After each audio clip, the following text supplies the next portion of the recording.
As I said, I am here on a little bit of short notice. I thought about impersonating Andrew Breitbart, but I could only get my hands on 6 cans of Red Bull. So it takes at least 12 or 13. And then I had a beer or two and it just canceled it out. So I'm just me today.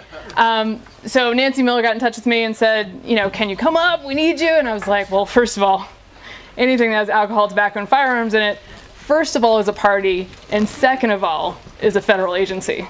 And that's the real bummer. Only DC can take something as cool as alcohol, tobacco, and firearms and turn it into a building that is made to prohibit all three. It's a pathetic city. So Nancy told me that all was required of me is that I shoot, drink, smoke a cigar, and tell slightly better and less dirty jokes than John Caldera. So I think I'm covered, right? I should be good to go. I actually have been hearing about this event, I think since the 2nd annual. I saw the t-shirt back there from somebody who's been here for a while. I actually came to work at the Heritage Foundation. I used to be a newspaper reporter in North Carolina. I covered NASCAR and high school football. Yes, and occasionally women's middle school volleyball. And so if you ever need that covered, just come to me. And then I moved to DC, which is pretty much, it's actually a lot like covering NASCAR, covering politics, because it's just watching a bunch of dudes go around in circles turning left.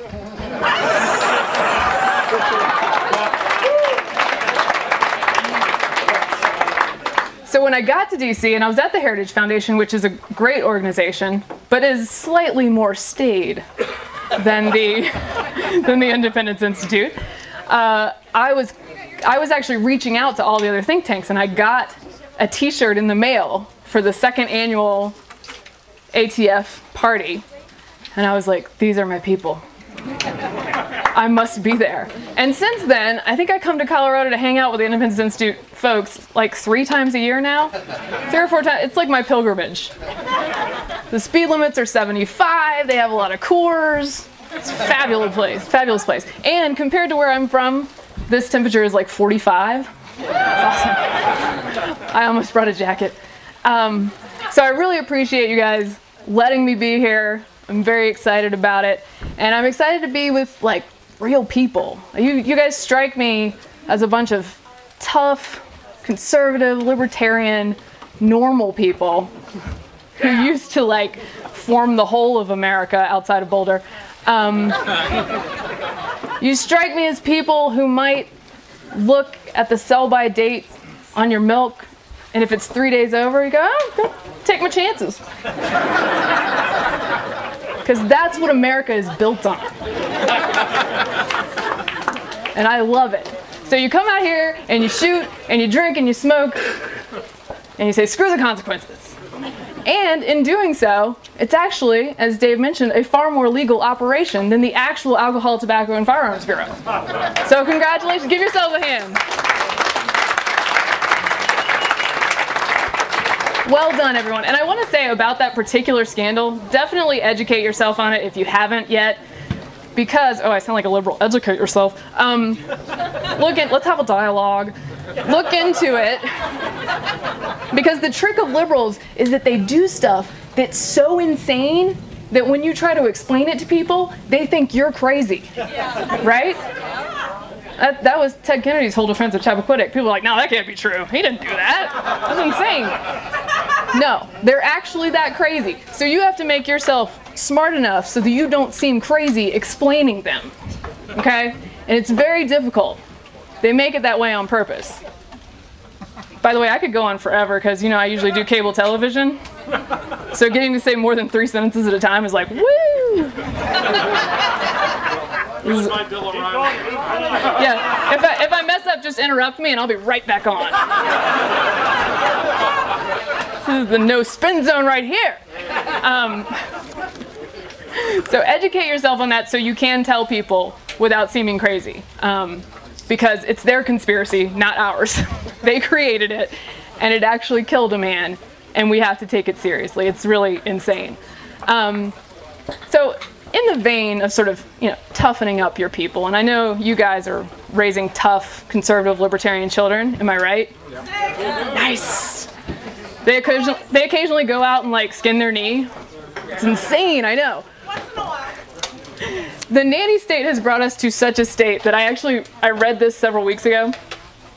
This is a real story. I believe it was in the New York Times, and there was video accompanying it, and it was frightening. I was like, this is the downfall of civilization, and we have to save it from this conclusion, okay? In New York City, Manhattan, the head of nanny state-ism, they have actual workshops for like yuppie liberal parents on how to roughhouse and teach your children to roughhouse. There are new studies that show roughhousing might be good for children. And so they like stand across from each other like, okay, Beckett, this is called a half Nelson. I think it's named after Nelson Mandela. That's how we'll remember it. It's insane. This is what we've turned ourselves into, is people who have to have classes in wrestling for 5-year-old boys. Like, that used to be innate, correct me if I'm wrong, right? That was like part of how you grew up. When I talk about my childhood, and I host a radio show in DC, and the two guys who are on the radio show with me have children, and I don't yet. And but I'm like totally team Tiger Mom. And so every time they talk about, we'll have a discussion about when should children stop getting trophies for participation? And I'm like, they should never have trophies for participation. Ever. He's like, but my son is 4. I don't care. How's he ever going to achieve anything? And so I think that's just an integral part of creating great Americans. And even Europe has figured out that like maybe some of the things we're doing with the coddling and whatnot is not a good idea.